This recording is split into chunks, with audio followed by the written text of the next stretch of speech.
Last episode में हमने देखा था कि सिंग्यू की आंट उन दोनों का रिश्ता पक्का करने को कहती है, जिस पर वो कहते हैं कि अभी वो सिर्फ एक अच्छे दोस्त है सिर्फ। और वो दोनों के दोनों बाहर आते हैं, जहाँ पर सिंग्यू उससे कहता है कि तुम आंट की बातों को सीरियस मत लेना, जिसके जवाब में यूनिंग कहती है कि मैं जानती हूँ तुम पहले से ही मिस यूई को पसंद करते थे, लेकिन अगर मेरी किस्मत में इतना ही लिखा है तो मैं खुश हूँ, पर हमें कुछ न कुछ करके तो मिस यूई का रिश्ता क्वाटो फैमिली से तोड़ना होगा और उसे उस फैमिली से छुटकारा दिलाना पड़ेगा। और सिंग्यू को यूनिंग की बातें बहुत ज्यादा अच्छी लगती है। अब जिस पर वो यूनिंग से कहता है कि तुम्हारी फ्यूचर फैमिली किंग्यू होने वाली है। अब जिस पर यूनिंग कहती है कि क्या तुम मेरे ऊपर एहसान कर रहे हो। और अब जिस पर सिंग्यू से देखने लगता है तो यूनिंग कहती है कि कभी तो मुझे ऐसा लगता है कि तुम्हारी लाइफ सच में बहुत ज्यादा अच्छी है, क्योंकि तुम्हारे पास वो सारी चीजें जो कि एक इंसान को जीने के लिए चाहिए, यानी कि एक ऐसी फैमिली जो कि मुझे कभी नहीं मिली। इवन की भले ही मैं महल में रहा करती थी, बट वहाँ पर भी बहुत सारी कमियां थी और वो लोग भी इसे मुझे जरूरत आने वाली इस्तेमाल किया करते थे। इवन की जो प्यार मुझे बचपन में मिलना चाहिए था वो भी नहीं मिला। लेकिन तुम्हारी आंटी तो कितनी ज्यादा अच्छी है ना, लेकिन मैं बहुत दिनों से अपनी उस लाइफ से दूर हूँ और सच में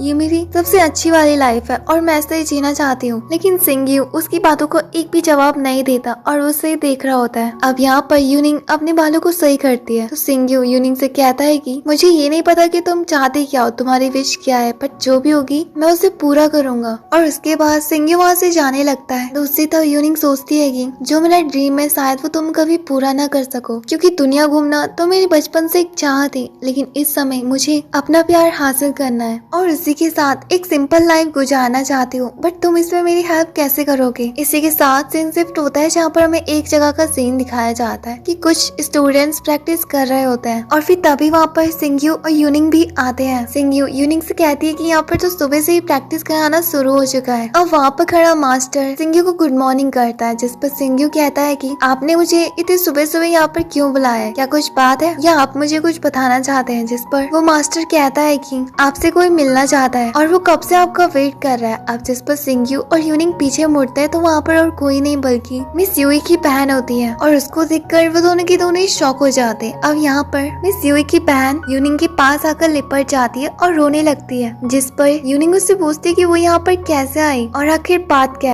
जिस पर मिस यूई की सिस्टर बताती है कि जब से मेरी बहन डार्क मून फैमिली गई है तब से हमारी फैमिली ने उसका जीना हराम करके रखा है और उसे बहुत ज्यादा टॉर्चर भी करता है। इवन कि उन्होंने उसकी शादी कयाटो फैमिली में भी करा दी है और वो जल्द ही उसे कयाटो लेकर चले जाएंगे। अब जिस पर सिंग्यू और यूनिंग काफी ज्यादा शॉक होते हैं और सिंग्यू को काफी ज्यादा गुस्सा आती है और वो कहता है कि उस दिन मिस यूई मुझे बचाने के लिए डार्क मून फैमिली में आई थी और आज उसके साथ इतना कुछ हो रहा है। और ध्यान फैमिली कितनी ज्यादा मतलबी है, वो अपने मतलब के मिस यूई की शादी कयोटो फैमिली के साथ करा रही है, मुझे कुछ न कुछ करके उसे बचाना होगा। अब यहाँ पर मिस यूई की सिस्टर यूनिंग से कहती है कि आप तो रॉयल फैमिली से है ना, तो आप तो मेरी हेल्प कर सकती हो, प्लीज कुछ न कुछ करके मेरी बहन को बचा लो। तो जिस पर यूनिंग कहती है कि अब वो रॉयल फैमिली से नहीं रही क्योंकि लॉर्ड ने मुझे बाहर निकाल दिया और अब मैं तुम्हारी तरह एक नॉर्मल आदमी हूँ। मिस यूई की ऐसी बातों को सुनकर हम देखते हैं कि सिंग्यू को काफी ज्यादा गुस्सा आ जाती है और वो वहाँ से जाने लगता है। जिस पर यूनिंग उससे कहती है कि वो क्या कर रहा है,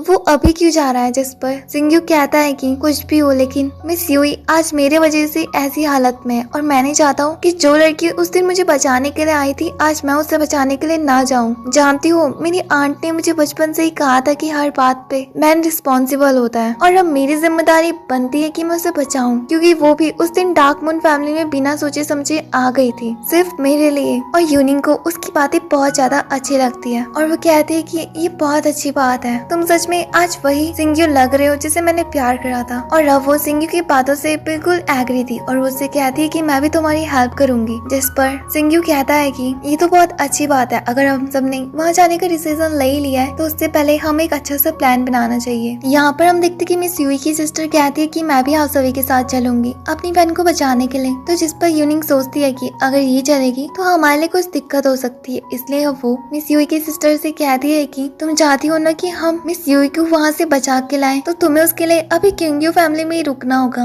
और हमारी चिंता करने की कोई भी जरूरत नहीं है। जानते हो सिंग्यू और मैं इस टाइम पर 7th लेवल में है, यानी कि हमारी पावर्स भी बहुत ज्यादा है, इसलिए तुम्हें हमारी चिंता करने की कोई भी जरूरत नहीं है। और अगर तुम हमारे साथ चली तो शायद वो हमें आसानी से ढूंढ लेंगे और हम उसे नहीं बचा पाएंगे। जिस पर मिस यूई की सिस्टर कहती है कि कोई नहीं, मैं यहीं पर रुककर आप दोनों का इंतजार करूंगी। और इसी के साथ सीन शिफ्ट होता है जहाँ पर रात हो चुकी थी और हम टियानन फैमिली का सीन देखते हैं जहाँ पर मिस यूई को बंद करके रखा गया था। उसके आगे बहुत ज्यादा गार्ड्स लगाए हुए थे और यहाँ दूसरी तरफ यूनिंग और सिंग्यू भी पहुंच चुका था। और अब यहाँ पर यूनिंग कहती है कि लगता है वो अंदर है, जिस पर सिंग्यू कहता है कि ठीक है फिर मुझे चेक करनी दो। और अब वो अपनी लियो हाई की पावर से अंदर चेक करता है तो बताता है कि वहाँ बहुत ज्यादा गार्ड्स है और उनकी पावर्स भी बहुत ज्यादा है, क्योंकि उनमें से कुछ हेवनली लेवल में भी है, इसलिए हमें बहुत सावधानी से उसे बचाना होगा। लेकिन तभी सिंग्यू को एहसास होता है कि कोई हेवनली लेवल का गार्ड उन्हीं की तरफ बढ़ते जा रहा है। और इसी के साथ ये एपिसोड यहीं पर ही एंड हो जाता है।